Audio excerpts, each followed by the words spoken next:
भारत के सामने चुनौतियां बड़ी हैं, वैचारिक, सांस्कृतिक और रणनीतिक, लेकिन हर चुनौती का उत्तर है स्पष्ट सोच और एकता। यही लेकर आ रहा है जयपुर डायलॉग्स 2025, 7, 8, 9 नवंबर को जयपुर में। यह है वह मंच जहां भारत के योद्धा और विचारक मिलकर रणनीति गढ़ेंगे। आप भी इस प्रक्रिया का हिस्सा बने। आज ही रजिस्टर करें और इस आंदोलन को मजबूत करने के लिए हमारे क्राउड फंड में सहयोग दें।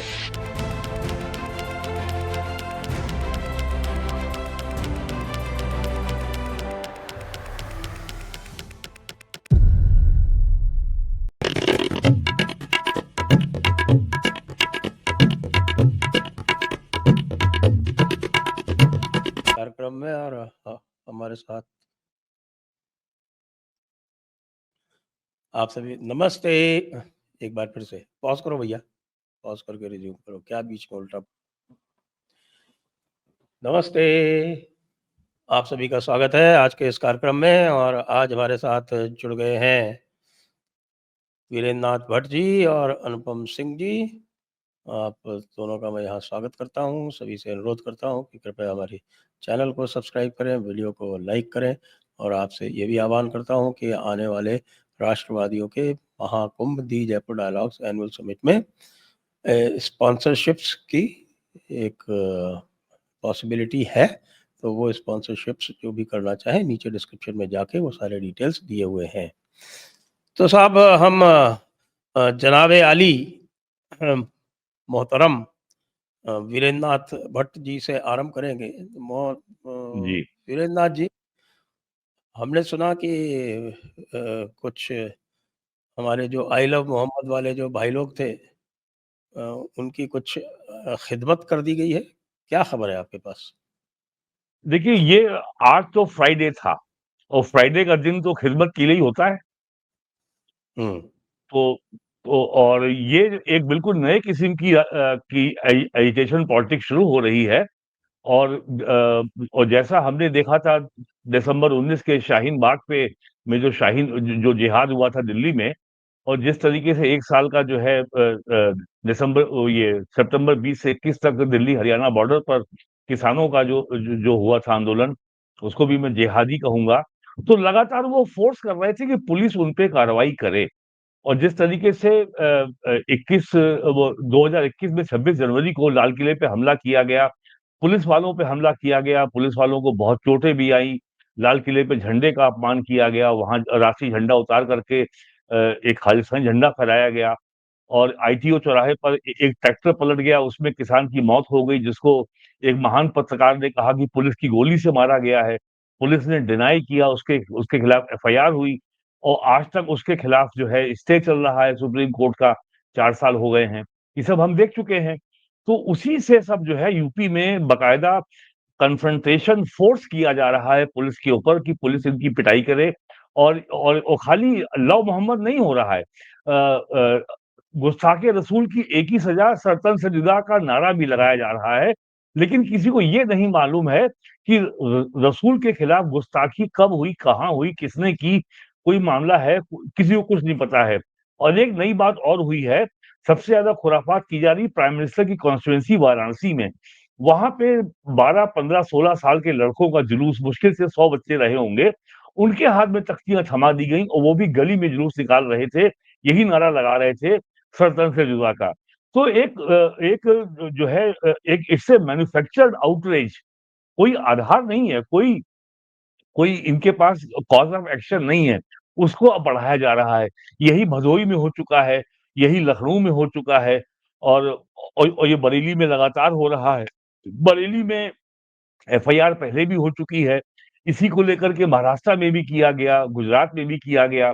तो इसका मतलब ये और ये जो सोच अब आ रही है कि 22 सितंबर से नवरात्र शुरू हो गई है, 2 अक्टूबर को या 3 अक्टूबर को दशहरा है, उसके 20-21 दिन बाद दीपावली है। तो आने वाला पूरा जो 30 दिन है वो उत्सव का महीना है, त्योहारों का महीना है और सनातन संस्कृति का सबसे शुभ और पवित्र ये महीना होता है। और ये हर साल होता है, ये कुछ चंद्रमा की तारीख देख के तो होता नहीं है कि आगे पीछे दाएं हैं बाएं हैं। तो और जिस तरीके से सरकार द्वारा एक मार्केट में जीएसटी में रेट को कम करके, टैक्स रेट को कम करके जो एक एनिमल स्पिरिट को रिवाइव करने का प्रयास किया जा रहा है और वो खासा सफल होता भी दिख रहा है। जिस तरीके से एक दिन में 11,000 12,000 कारें बिक रही हैं, 80,000 क्वेरीज आ रही हैं, तो और सारी कार कंपनियां बड़े-बड़े विज्ञापन अखबारों में दे रही हैं, विस्तार से बता रही हैं कि क्या टैक्स में कमी हुई है और क्या एडिशनल रिबेट वो दे रहे हैं। आज एक लंबी खबर है कि एक दिन में क्रेडिट कार्ड से पेमेंट 10,000 करोड़ रुपए का हुआ है, कल या परसों।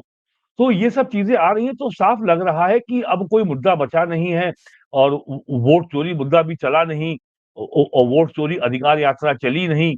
28 जुलाई को रिट फाइल की थी सुप्रीम कोर्ट में स्पेशल इंटेंसिव रिवीजन के खिलाफ।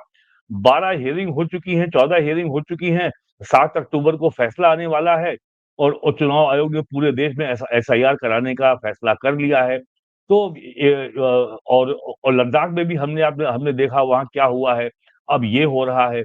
तो ये केवल मैन्युफैक्चर्ड आउटरेज है to create the communal tension across the country. जिस और गांधीनगर में हमला हुआ और गरबा पंडाल पे हमला हुआ, दुकानें जलाई गईं, गाड़ियां जलाई गईं और तर्क क्या है? अरे भाई, अगर आपको गंगो-जमुन तहजीब को अगर ज़्यादा बढ़ाना है और गरबे में आपको आना है, तो दारुल उलूम देवबंद में क्यों नहीं करते हो? बहुत बड़ी जगह है वहाँ पे, वहाँ हमको भी बुलाइए आप। हाँ, नदवा आप में भी दिल्ली कर की सकते जामा हो आप। हाँ, नदवा में भी आप कर नरवा सकते में हो। भी करिए, आप नरवा में हाँ, करिए और दिल्ली की जामा मस्जिद में बहुत बड़ा मैदान है, आप वहाँ करिए। हुँ, और इंडिया इस्लामिक सेंटर दिल्ली में बहुत बड़ा हॉल है और ओपन मैदान, आप वहाँ करिए। हमको बुलाइए, हम आएँगे वहाँ पे।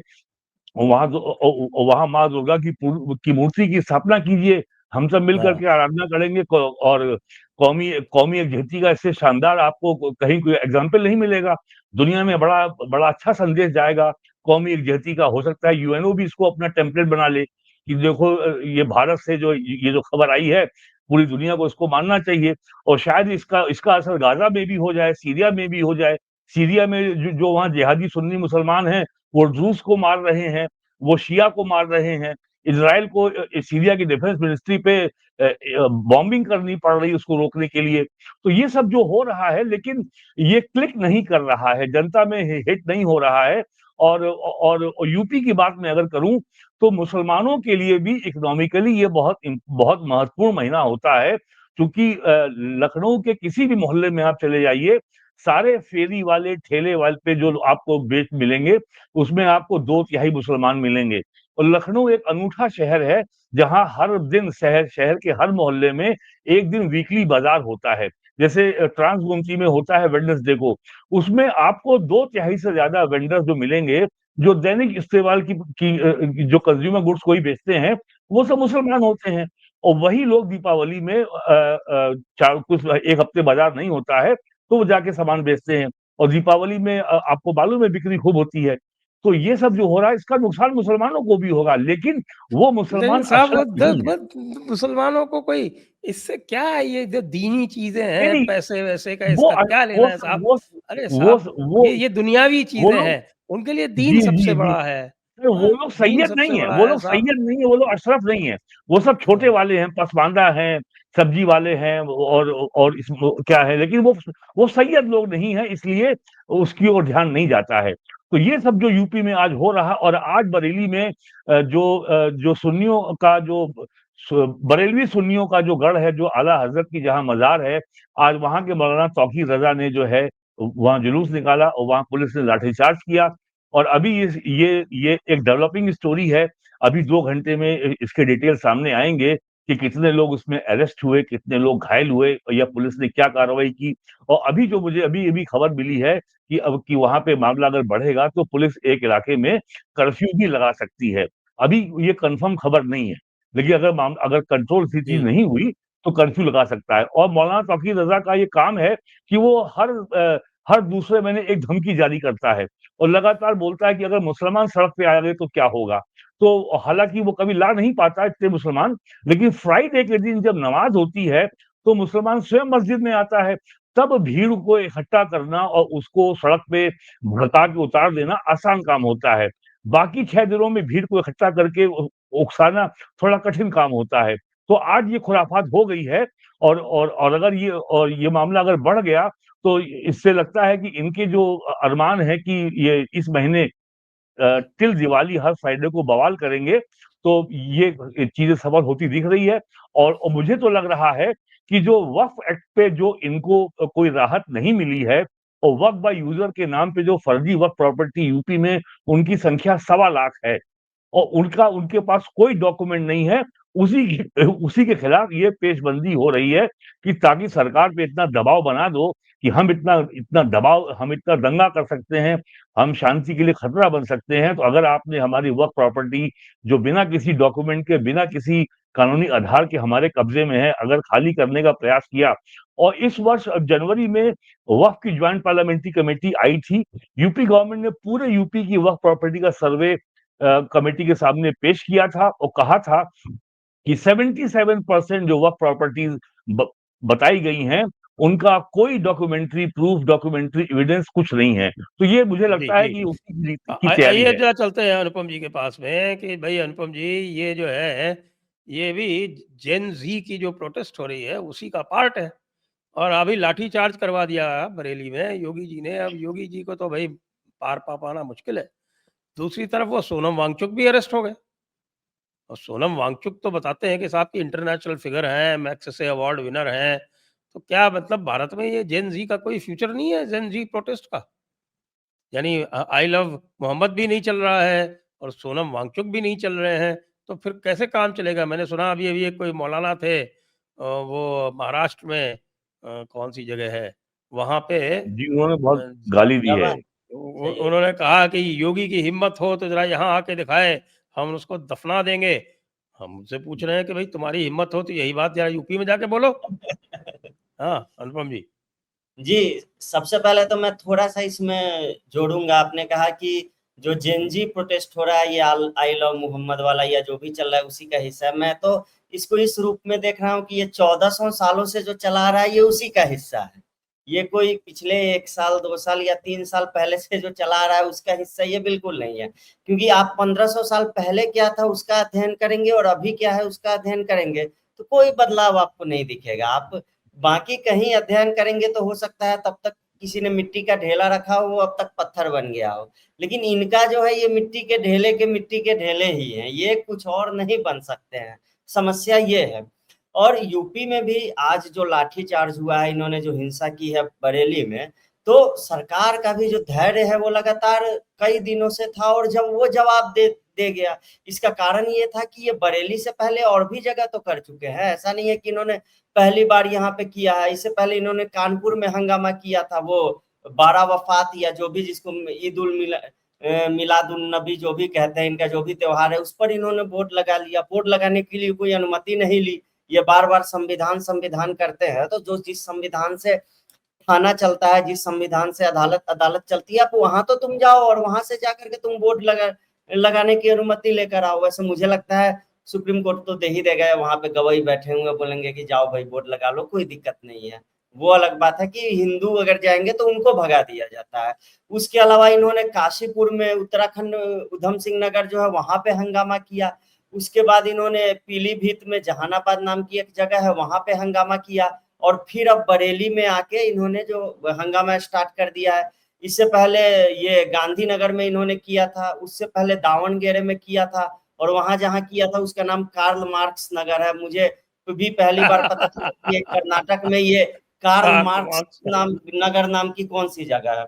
और अगर वो कार्ल मार्क्स नगर है तो फिर वहां पर तो किसी भी प्रकार की आस्था का दिखावा नहीं होना चाहिए था, चाहे वो ईश्वर में हो, चाहे वो पैगंबर मोहम्मद में हो, क्योंकि वहां तो मार्क्स का नियम चलना चाहिए। तो आप देखिए, मार्क्स के नाम पर जो इन्होंने बस्तियां बसा के रखी है, वहां भी इनको सब कुछ छूट है। इन्हें मतलब कुछ भी कर सकते हैं वहां पे। मैं इसको इससे भी जोड़ के देख रहा हूँ कि आप देखिए 2021 में बांग्लादेश में जो भी हुआ था, तो वो कौन सा महीना था और कौन सा त्योहार था, वो एक बार हम लोग याद करें। वो भी दुर्गा पूजा का ही समय था और फर्जी अफवाह फैलाई गई थी कि कुरान शरीफ की प्रति को रख दिया गया है मूर्ति के पांव के पास, और उस एक अफवाह के आधार पर हजारों पंडाल जो दुर्गा पूजा के हैं वो जला डाले गए थे। इसके पीछे भी मैं कारण देखता हूँ कि ये लोग जो हिंदू पर्व त्योहारों पर निशाना बनाते हैं, उसमें दुर्गा पूजा को ये खास करके निशाना बनाते हैं, क्योंकि देवी की पूजा ये ऐसा है जो श्री राम की तरह और शिव की तरह ही पूरे देश में होती है, पूरा देश में ना कहूं पूरे उप महाद्वीप में होती है। अब भारत के किसी भी कोने में चले जाइए, हम अगर कश्मीर में जाएंगे वहां शारदा की पूजा होती हुई मिलेगी, हिमाचल प्रदेश में ज्वालामुखी की पूजा होती हुई मिलेगी, गुजरात में अंबा जी की पूजा, पश्चिम बंगाल में काली, या फिर बिहार में दुर्गा की पूजा होती है, आप हरियाणा में मनसा देवी की पूजा होती है, कर्नाटक में चामुंडेश्वरी की होती है, पूरे तमिलनाडु में मीनाक्षी अम्मा की होती है। तो पूरे देश में राजस्थान में करणी माता, शाकंभरी देवी, करणी माता की, राजस्थान में वो देवी के ही सारे स्वरूप हैं। और उनमें इनको लगती देवी जो है वो एक तरीके से सबसे बड़ी यूनिफायर हैं इस पूरे भारतीय उपमहाद्वीप की, क्योंकि बांग्लादेश से लेके कंबोडिया से लेके हर जगह दुर्गा पूजा पे, और ये एक दिन का त्योहार नहीं होता है। एक और चीज ये है कि ये 10 दिनों का पूरा होता है, और दशहरा जो अपने आप में ग्रैंड सेलिब्रेशन के रूप में संपन्न होता है उसके साथ। तो इनको सबसे बड़ा खतरा दुर्गा पूजा त्योहार से लगता है कि ये 10 दिन में बाजार भी गुलजार होता है। जैसे आप अभी देखिए ना, बाजार में अभी पहले ही दिन जो नवरात्रि शुरू हुई, उसी दिन केवल ई कॉमर्स वेबसाइट्स पर लोगों ने, वीरेंद्र सर ने भी इसको छुआ है कि जीएसटी बचत उत्सव से उन्होंने जोड़ के इसे देखा है, तो पहले ही दिन एक तरीके से कह लें लाखों करोड़ का कारोबार हो जाता है। और जितना 21 तारीख को कारोबार हुआ था उससे 6 गुना ज्यादा 22 तारीख को हो जाता है। Credit card, debit card, UPI, सबसे लोग शॉपिंग कर रहे हैं। तो बाजार में पैसों का प्रवाह बना हुआ है, बाजार गुलजार है। और लोग बाद में तुलना करते हैं, वो बताते हैं कि ईद के समय क्या होता है, बकरीद के समय क्या होता है, जुम्मे के नमाज के दिन क्या होता है, पत्थर चलते हैं, सार्वजनिक संपत्ति को नुकसान पहुंचाया जाता है, पुलिस के साथ झड़प होती है, प्रशासनिक अमला लगा रहता है। लेकिन दुर्गा पूजा, दशहरा या ये सब में क्या होता है, दिवाली, इनमें क्या होता है, इनमें अर्थव्यवस्था को रफ्तार मिलती है। यहाँ तक कि कांवड़ यात्रा जिसमें जाने वाले अधिक कई दलित पिछड़े लोग होते हैं, गरीब लोग भी होते हैं, अमीर भी होते हैं, उस कांवड़ यात्रा से एक तरीके से हजारों करोड़ का कारोबार हो जाता है। और वो वो किसी अडानी अंबानी के या टाटा बिरला के पॉकेट में नहीं जाता है, वो साधारण लकड़ी बनाने वाले, घंटी बनाने वाले, उन कपड़ा सिलने वाले उन लोगों के पास जाता है। तो ये बार बार ये चीज उनको परेशान करती है कि आखिर क्यों हिंदू त्योहारों पर इतना खुशनुमा माहौल हो जाता है, कि ये खुश क्यों है। उनकी समस्या ये है कि इनकी खुशी में कुछ ना कुछ करके थोड़ा सा दखल डाला जाए। आपने सोनम वांगचुक वाला ही जो पूरा सीन बताया, तो सोनम वांगचुक अकेले थोड़े ना खेल रहे हैं इसमें। और एक तरीके से वो कारगिल में अभी 80% जो है वो मुस्लिमों की जनसंख्या है। तो कारगिल में 80% और ज्यादा जी, ये 2011 का मैं बता रहा इस हूँ। समय जो उनका एमपी है वो कारगिल से है, और वो एक शिया मुसलमान है। जी, और वो कांग्रेस और लखनऊ आ बीजेपी चुका है, वो दोनों को लखनऊ आ हद चुका है। है, वो लखनऊ जी भी जी, आ चुका है। हाँ, आप तो सही बोल रहे हैं, वो बढ़ ही गया होगा, क्योंकि मैं तो 2011 आप का ये आंकड़ा बता देखें, रहा हूँ। ये जो सोनम वांगचुक का जो पूरा किस्सा है, ये आज से नहीं चल रहा है। ये जब से यूटी बना है लद्दाख, यानी लद्दाख वाले 25 साल तक यूटी की मांग करते रहे। 25 साल तक इनका आंदोलन चला, इन्होंने कभी भी स्टेट की मांग नहीं की। अच्छा, इस पूरे आंदोलन में जब यूटी की मांग चल रही थी, तो इनके पिताश्री, जो कि कांग्रेस की तरफ से मिनिस्टर थे अब्दुल्ला सरकार में, इनके पिताश्री ने और इन्होंने, सोनम वांगचुक ने कभी भी उसमें सुर में सुर नहीं मिलाए। लेकिन जैसे ही यूटी बनती है, तो अचानक आ जाते हैं कि साहब कह रहे हमें तो और अधिकार चाहिए। इतने कम अधिकार क्यों दिए? जो पहले नहीं था वो मिल गया, तो और चाहिए, जिसको बोलते हैं ना कि साहब की उंगली पकड़ के पहुंचा पकड़ना, वो वाली हाल हो रही है। जी जी, और और इसमें मैं केडीए ये जो मानता है, हूँ ना कि ऐसे लोगों को ये कुछ जो अभी कह रहे थे ना कि साहब की वो बड़े धीरे धीरे चलती है मोदी सरकार, तो कई बार ये धीरे धीरे चलने के चक्कर में गड़बड़ हो जाती है। लॉन्ग रोड प्रोवाइड करती है सर, हाँ ठीक है ये। इस बार माता भी हाथी पर ही आई हैं, तो वो भी धीरे धीरे ही चलता है, लेकिन कुचलता भी चलता है।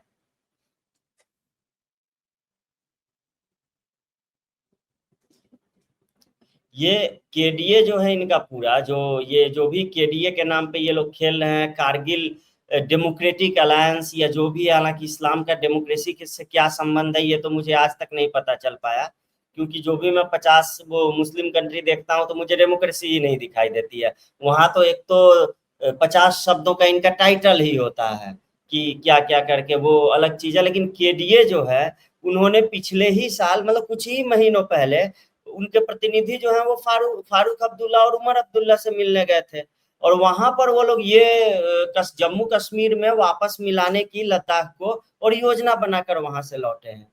तो इसमें आप ये समझिए सोनम वांगचुक या उनका संगठन जो है वो अकेला नहीं है, इसमें केडीए भी है और केडीए में अधिकतर जो है वो मुस्लिम है।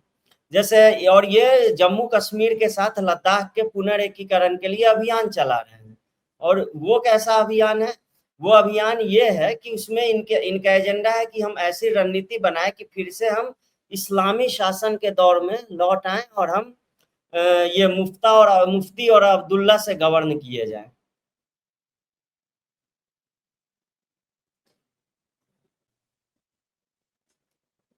ये केडीए जो है कारगिल डेमोक्रेटिक अलायंस, उसके लोग कुछ ही महीनों पहले फारूक अब्दुल्ला और उमर अब्दुल्ला से मिलने गए थे। अब आप सोचिए, जिस लद्दाख के लोग नारा पहले लगाते थे कि हमें कश्मीर का शासन नहीं चाहिए, हमें श्रीनगर से नहीं चलाया जाना चाहिए, उसी के प्रति खुद को उसी का प्रतिनिधि बताकर और जाकर उमर अब्दुल्ला और फारूक अब्दुल्ला से मिलकर ये लोग क्या विचार विमर्श कर रहे थे? तो कश्मीर में कैसे लद्दाख का वो पुनर्एकीकरण किया जाए, इस पर वो लोग विचार विमर्श कर रहे थे।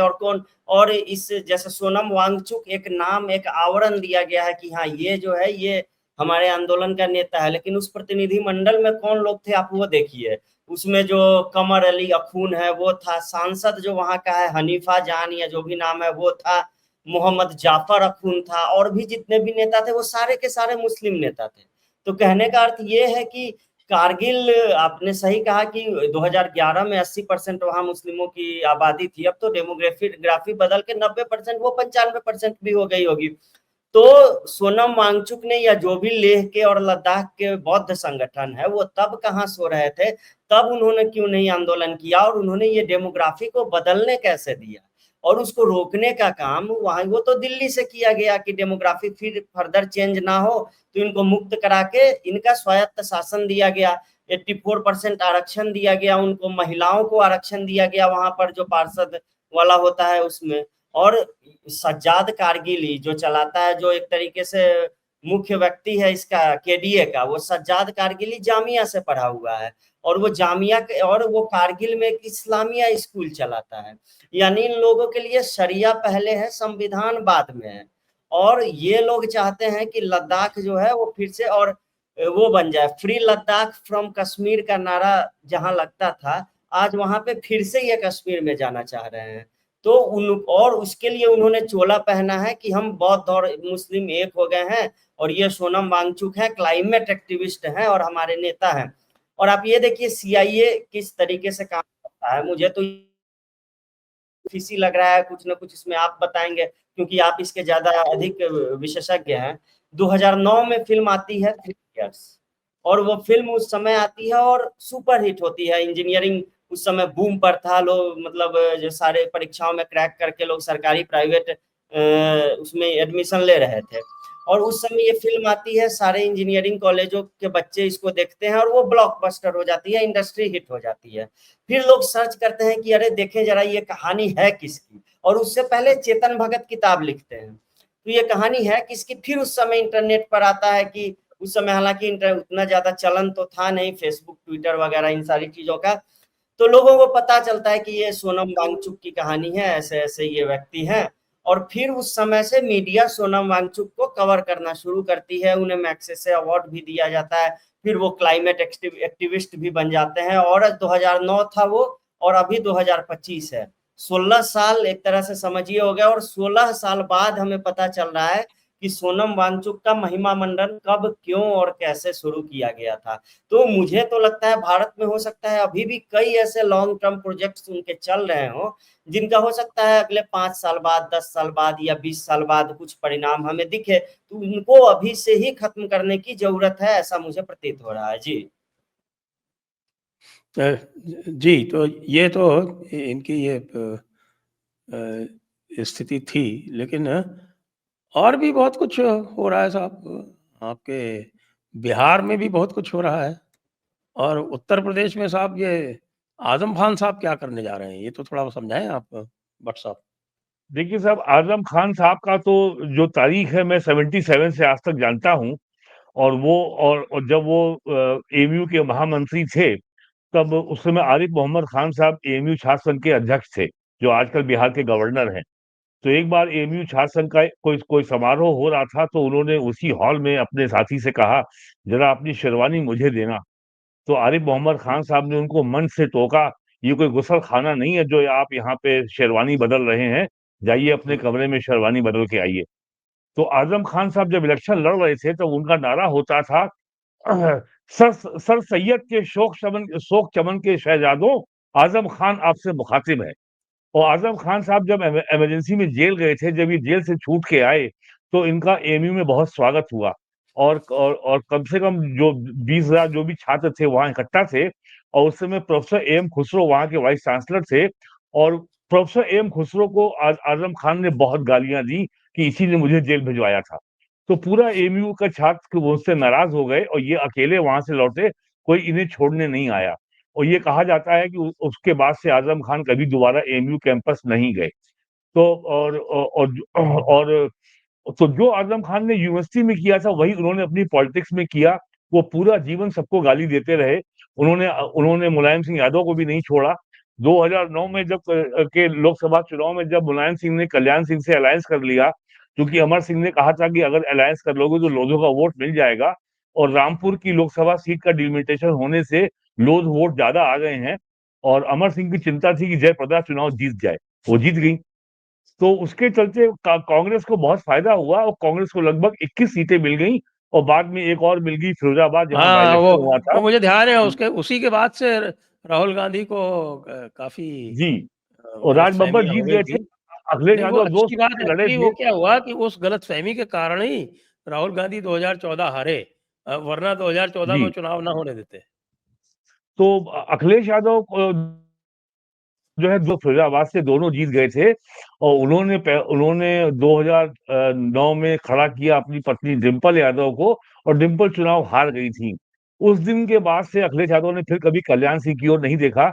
जब कल्याण सिंह का देहांत हुआ, तो ना तो उनके वो शव यात्रा में गए, ना तेरही में गए। यहाँ तक उनको इतनी ज्यादा एंटीपैथी हो गई थी कल्याण सिंह से। तो ये आजम खान का इतिहास रहा है, और आजम खान ने कभी किसी को बख्शा नहीं है। और आजम खान कभी सामान्य भाषा में बात नहीं कर पाते। वो हमेशा बहुत गहरा, तीखा व्यंग और तंज करते हैं, और विक्टिम कार्ड की भाषा बोलने के तो वो मेरे ख्याल से विश्व के अकेले पीएचडी हैं, कि बस उनसे बड़ा विक्टिम तो कोई है ही नहीं। और वो दिन में एक बार ये जरूर बताते हैं कि मुसलमानों ने पाकिस्तान नहीं जा करके कितना बड़ा हिंदुस्तान पे एहसान किया। और हमने मौलाना आजाद का जो मशवरा दिया था उन्होंने 1947 में लाल किले पे या जामा मस्जिद पे, "ए मुसलमानों तुम मत जाओ", तो वो ये भी बताते हैं हमने कितना बड़ा एहसान किया। अब आजम खान उत्तर प्रदेश की राजनीति का, तो मैं दावे से कह सकता हूं, अकेले ऐसे नेता हैं जो सपरिवार जेल गए। पत्नी भी गई और बेटा भी गया। पत्नी राज्यसभा की एमपी थी, बेटा विधायक था। आजम खान देश के अकेले ऐसे नेता हैं जो खुद लोकसभा के मेंबरशिप से डिस्क्वालीफाई हुए, और उनका बेटा विधानसभा की मेंबरशिप से 2 बार डिस्क्वालीफाई हुआ। यूपी की असेंबली में ये एंटी डिफेक्शन एक्ट 1985 में आया था। तो पिछले 40 सालों में ऐसा कभी नहीं हुआ कि एक ही विधायक 2 बार डिस्क्वालीफाई हुआ हो। ये शर्फ जो है, आजम खान साहब के साहबजादे अब्दुल्ला आजम को हासिल है। तो ये सब इनके साथ हो चुका है। अखिलेश यादव 9 तारीख को उनसे मिलने जा रहे हैं। तो आजम खान के बारे में बहुजन समाज पार्टी में जाएंगे, कांग्रेस में जाएंगे, तमाम तरह की अटकलबाजियां हैं। ये सारी अटकलबाजियां बिल्कुल बेमतलब हैं, आधारहीन हैं। इस समय आजम खान के सामने केवल 2 चुनौतियां हैं। पहला, जो रामपुर की लोकसभा सीट में एक बाहर का मौलाना नदवी, जो वहां से सांसद बन गया है, उसको कैसे वहां से खिसकाना निकालना। और दूसरे, अपने बेटे का पॉलिटिकल फ्यूचर को सुरक्षित बनाना, उसको दोबारा कैसे विधायक बनाना। आजम खान के सामने यही चुनौती है। आजम खान स्वयं अब 77 के हो गए हैं, और जब असेंबली का चुनाव होगा तो 79 के होंगे, और 2029 में 80 के ऊपर होंगे। तो वो तो इलेक्शन, मुझे लगता नहीं कि अब उनकी इलेक्टोरल पॉलिटिक्स की जिंदगी बची है। हाँ, और अब आजम खान के लिए चुनौती ये आएगी कि अखिलेश यादव ने 2024 के लोकसभा चुनाव में आजम खान के कहने पर मुरादाबाद से एसटी हसन को टिकट नहीं दिया था और रुचि वीरा को टिकट दिया था, वो वहां से सांसद हो गई और रुचि वीरा पहले बिजनौर से एमएलए रह चुकी हैं। तो आजम खान ने कभी ये नहीं होने दिया। लाइक जिन्ना, वो भी समाजवादी पार्टी में मुसलमानों के सोल स्पोक्समैन थे, उन्होंने कभी दूसरे मुस्लिम नेता को उभरने नहीं दिया। तो अब अखिलेश यादव की स्थिति बहुत बेहतर है। आजम खान 23 महीने बाद जेल से लौटे हैं। रामपुर से दूसरा मुसलमान नेता जो कि स्वयं मौलवी है, नदवी है, वो वहां से एमपी हो चुका है और समाजवादी पार्टी के पास इस समय 37 विधायक हैं, सॉरी सांसद हैं। तो अब आने वाला जो जो चुनाव है 2027 का, उसमें बिल्कुल बाई पार्टी वो बाइनरी का चुनाव है। या तो लोग बीजेपी के साथ हैं, एनडीए के साथ हैं, या समाजवादी पार्टी के साथ हैं।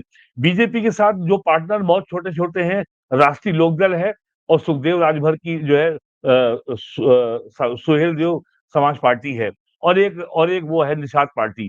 तो ये एक 3 पार्टनर बीजेपी के हैं, एक कोई मिल जाए समाजवादी पार्टी को। कांग्रेस एक मार्जिनल प्लेयर रहेगी। तो आजम खान के सामने भी अब अखिलेश यादव से नेगोशिएट करने के या हार्ड बार्गेन करने का बहुत मैनोवरिंग कैपेसिटी नहीं है। लेकिन चूंकि Azam Khan is among the party founders, Akhilesh Yadav से बड़े हैं और मुलायम सिंह यादव के समकालीन हैं, तो अखिलेश यादव अपनी आदर सम्मान में उनके पास जाएंगे।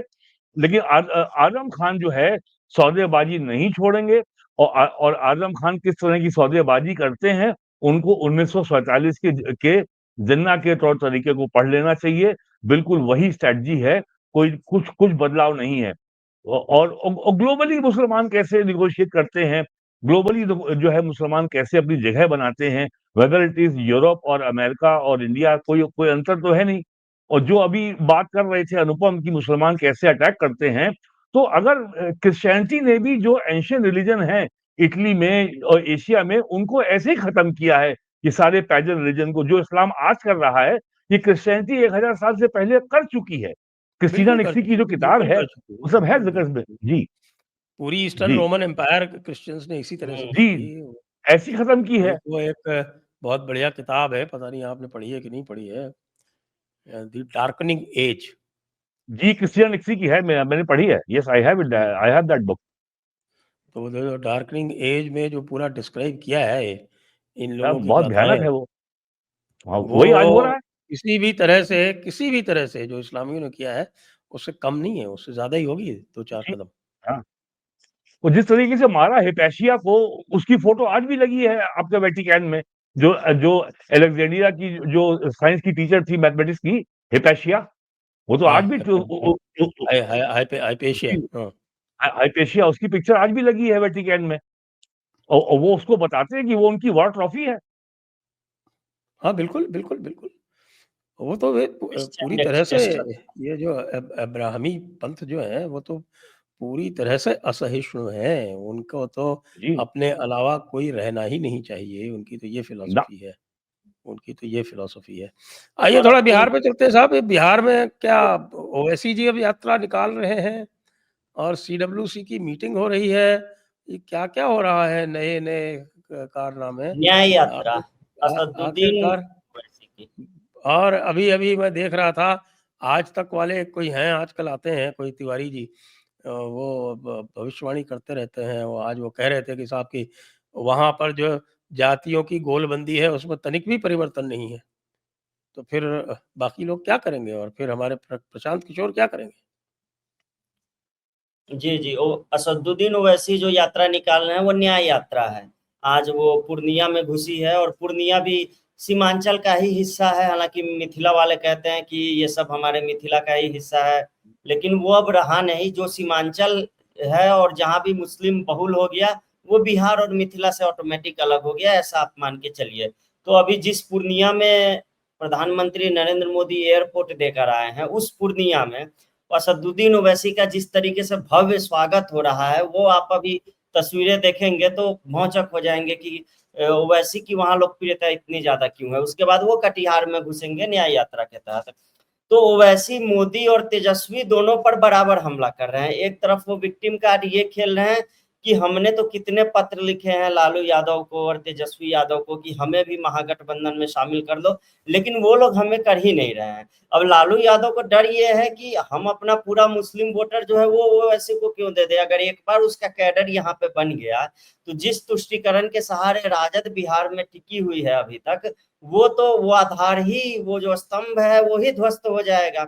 यही कारण है कि लालू यादव को ओवैसी से डर है, क्योंकि ओवैसी ने ये क्लेम किया है वहां पे जाके, ये जो पूरे इलाके में किशनगंज वगैरह जो भी इलाके हैं सीमांचल के वहां पे, कि ये सीमांचल शब्द जो है वो मैंने दिया है, कि वो मजलिस ही थी जिसने सीमांचल शब्द क्वाइन किया। और हमारे बात देखो तेजस्वी और मोदी भी सीमांचल बोलने लगे, तो जो ओवैसी बोलेगा बाद में मोदी और तेजस्वी को उसमें सुर में सुर मिलाना पड़ेगा, और इसके बाद वाह वाह करके लोग जो है वहां पे मतलब एक तरीके से तालियां पीटने लगे। और लोग वीडियो बना रहे हैं जो ओवैसी से, कि जो रैलियों में दूर दूर से लोग हैं वो फोन से उनका वीडियो बना रहे हैं, एक झलक पाने के लिए बेताब है उनको सुनने के लिए। और इसमें तो कोई शक है ही नहीं कि असदुद्दीन ओवैसी अच्छा बोलते हैं, और बांध के अपनी उनका जो अपना ऑडियंस है उसको वो बांध के रखते हैं बहुत अच्छे तरीके से।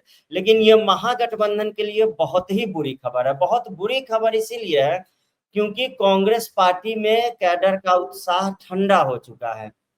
जो वोटर अच्छा, अधिकारी, अभी अभी तो वोट अधिकार यात्रा पूरी हुई है, मुश्किल से 15-20 ये दिन हुए। खबर मैं दे रहा हूँ आपके चैनल पे सबसे पहले। वो पता नहीं कौन विशेषज्ञ बोल के क्या गए हैं, जातियों का समीकरण, लेकिन ये मान के चलिए उत्साह ठंडा हो चुका है। क्यों? क्योंकि जब CWC की बैठक यहाँ पे चली, विस्तारित बैठक, उसमें सचिन पायलट से लेके सारे नेता यहाँ पे पहुंचे, और राहुल गांधी जब पहुंचे तो उन्हें कार्यकर्ताओं में वो उत्साह दिखा ही नहीं जो वोटर अधिकार यात्रा के समय थोड़ा बहुत दिखा ही था। राहुल गांधी भौचक हो गए, उनके पांव तले से जमीन निकल गई। फिर उन्होंने बैठक में सबको सुना दिया, कार्यकर्ताओं को, नेताओं को, अंदर सबको सुना दिया। उन्होंने कह दिया कि ये क्या है कि आपकी सारी ऊर्जा ठंडी दिख रही है, आपका उत्साह ठंडा हुआ दिख रहा है, कि हम तो सरकार बनाएंगे यहाँ पे, कि वोटर अधिकार यात्रा के समय जैसे आप लोग उत्साहित थे वैसे ही रहिए। और ये असल में भले ही कार्यकर्ताओं को कह रहे हैं कि सरकार बनाने के लिए उत्साहित रहिए, लेकिन कारण ये है कि सीटों की बार्गेनिंग में इनको पूरा का पूरा शेयर मिले, उसके लिए ये कार्यकर्ताओं को उत्साहित करना चाह रहे हैं। और अभी पप्पू यादव से भी देखिए, तेजस्वी पर प्रेशर बनाने के लिए अभी पप्पू यादव बहुत आराम से मिल रहे हैं राहुल गांधी से, जिनको इनका गार्ड तक भगा देता था। प्रियंका गांधी से भी बहुत आराम से मिल रहे हैं, बातें भी कर रहे हैं। तो ये सब कुछ लालू यादव और तेजस्वी यादव लालू परिवार पर दबाव बनाने के लिए किया जा रहा है। और कांग्रेस पार्टी का कैडर एकदम ठंडा पड़ चुका है वोटर अधिकार यात्रा से लेकर अब तक। और तो ऐसे 6 भी वोटर अक्टूबर, अधिकार यात्रा में आरजेडी का काडर ज्यादा था, कांग्रेस का था भी कितना। जी हाँ, और 6 अक्टूबर के बाद बिहार में चुनाव के तारीखों का कभी भी ऐलान किया जा सकता है। और जैसे बताया जा रहा है कि शायद मुझे मतलब छठ या दिवाली में कोई व्यवधान ना आए, तो उस हिसाब से ही तारीखें ये लोग वो करेंगे। लेकिन अब इसमें यह भी है कि एनडीए में भी समस्या, ऐसा नहीं है कि एनडीए में समस्या नहीं है, एनडीए में भी समस्या है। चिराग पासवान वहां थोड़ा बहुत बार्गेनिंग या मोल भाव कर रहे हैं, लेकिन लास्टली वो 20-25 सीटों पर मान जाएंगे, कोई समस्या नहीं है। लेकिन महागठबंधन के लिए ये सीटों की बार्गेनिंग वाली जो समस्या है ये बहुत बड़ी है। और कांग्रेस पार्टी ने अभी कह दिया, अभी जो कांग्रेस की रैली हो रही है बिहार में, उसमें पता नहीं आरजेडी के तेजस्वी यादव को इन्होंने इनवाइट किया भी है या नहीं किया, या किया है वो नहीं पहुंचे हैं। कुछ तालमेल इनके बीच दिखाई नहीं दे रहा है। ऐसे में वोटों का ट्रांसफर कैसे कराएंगे ये लोग, ये सोचने वाली बात है। जी हाँ, ये तो गंभीर समस्या है कि वोटों का ट्रांसफर कैसे कराएंगे ये। फिर तो बिहार का मामला तो फिर ऐसा लगता है कि खटाई में पड़ सकता है। जी जी, आप मिलाकर अगर देखें, ओवैसी की ग्रैंड एंट्री, प्लस कांग्रेस के कैडर का उत्साह डाउन होना, प्लस कांग्रेस और राजद के बीच तालमेल जो है उसका एकदम से भंग ही हो जाना। तो डीके शिव कुमार ने क्या कह दिया कि CWC में हमारे जो अध्यक्ष हैं वो CM फेस का ऐलान करेंगे। भाई, जब तुम्हारा अस्तित्व ही नहीं है जिस राज्य में, उस राज्य में तुम कह रहे हो कि हम ऐलान करेंगे। और कृष्णा अल्लावरू जिनको प्रभारी बना के वहां पे भेजा गया है, वो कह रहे हैं हम तेलंगाना की तरह सरकार बनाएंगे बिहार में। तेलंगाना में गठबंधन सरकार तो है नहीं इनकी, तो तेलंगाना की तरह यहाँ सरकार बनाएंगे का क्या मतलब है कि आप अकेले दम पे सरकार बना लेंगे। और राहुल गांधी भी CWC की बैठक में झूठा दिलासा दे रहे हैं कि हम सरकार बनाएंगे, बस 2 महीने रुक जाओ और यहाँ पर कांग्रेस की सरकार आ रही है।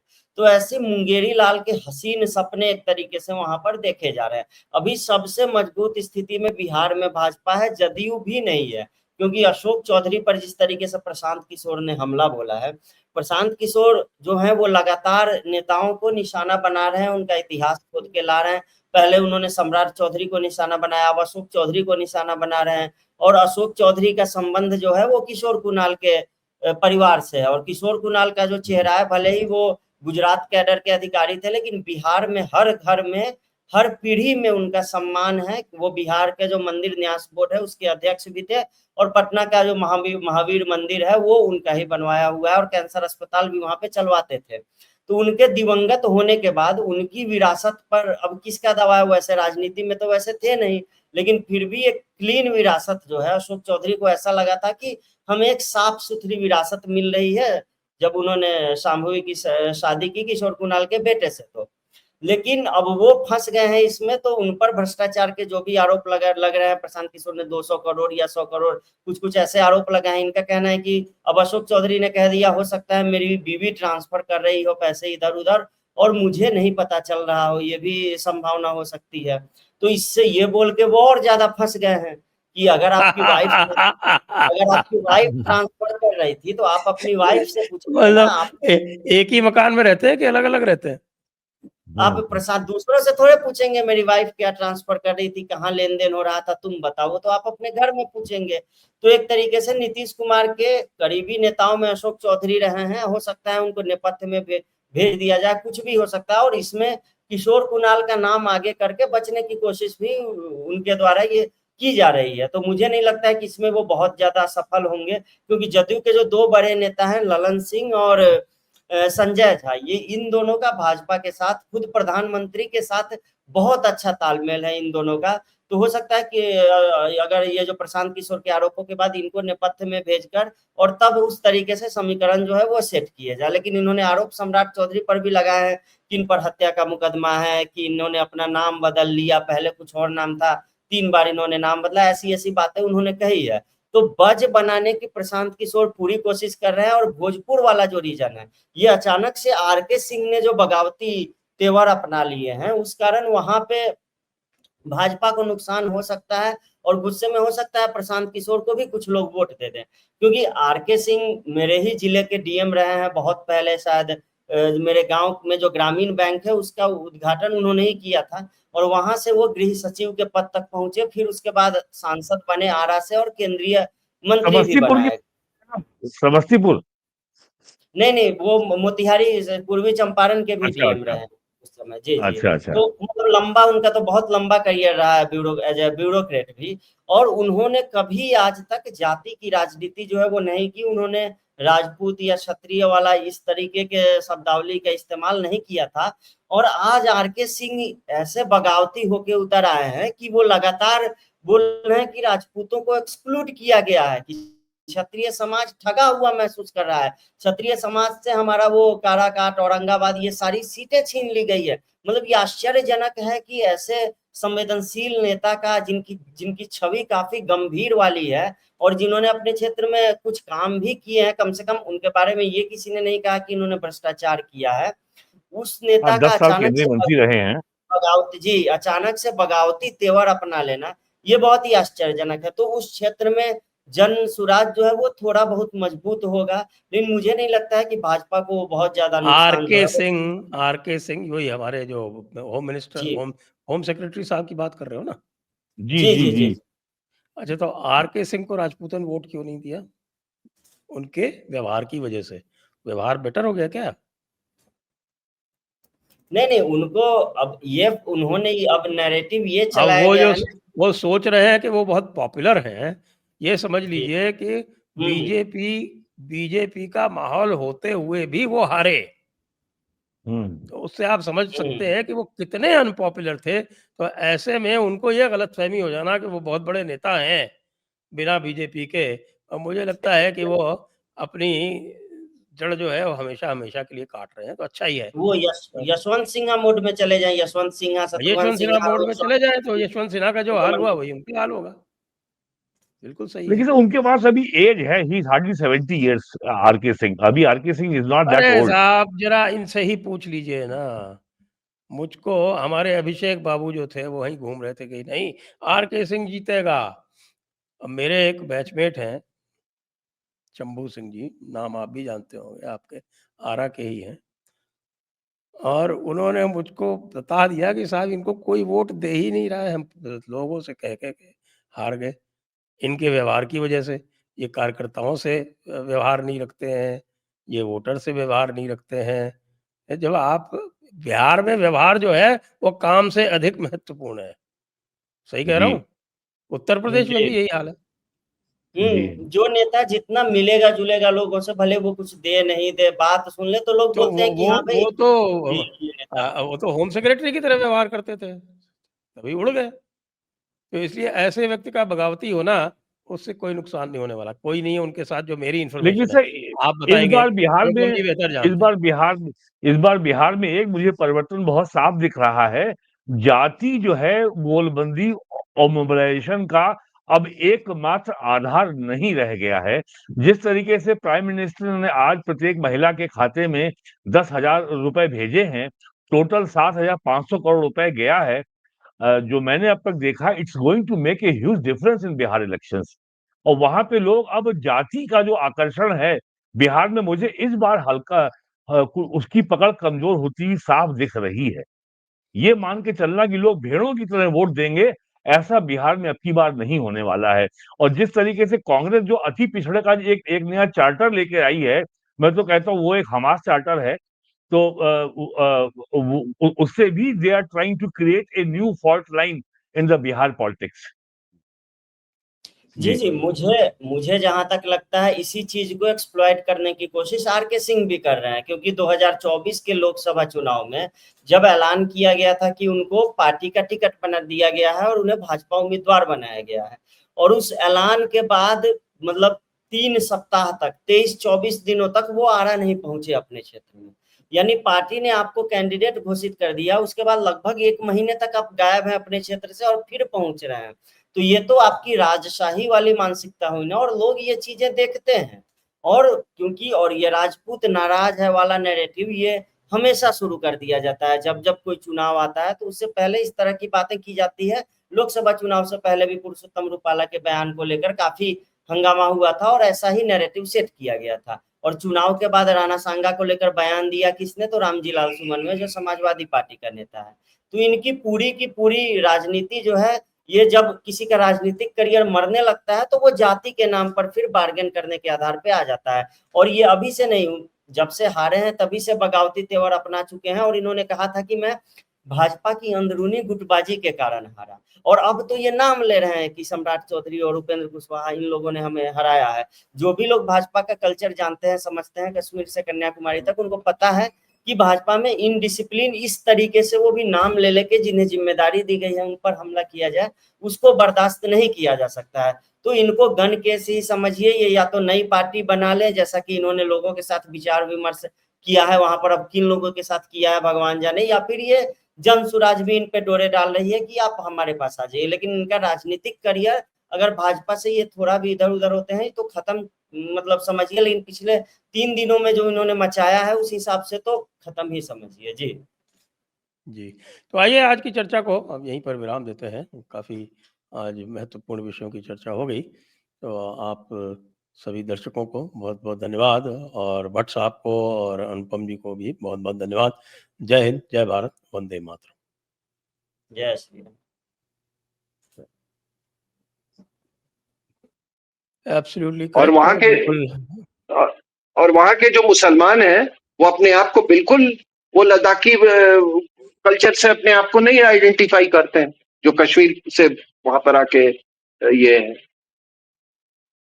उनका रिलीजियस या जो भी मजहबी मूरिंग्स है कहीं और है। तब किसकी बात कर रहे हो? तो आइए आज की चर्चा को अब यहीं पर विराम देते हैं। सभी दर्शकों को बहुत-बहुत धन्यवाद। कर्नल आरएसएन सिंह जी को भी बहुत-बहुत धन्यवाद।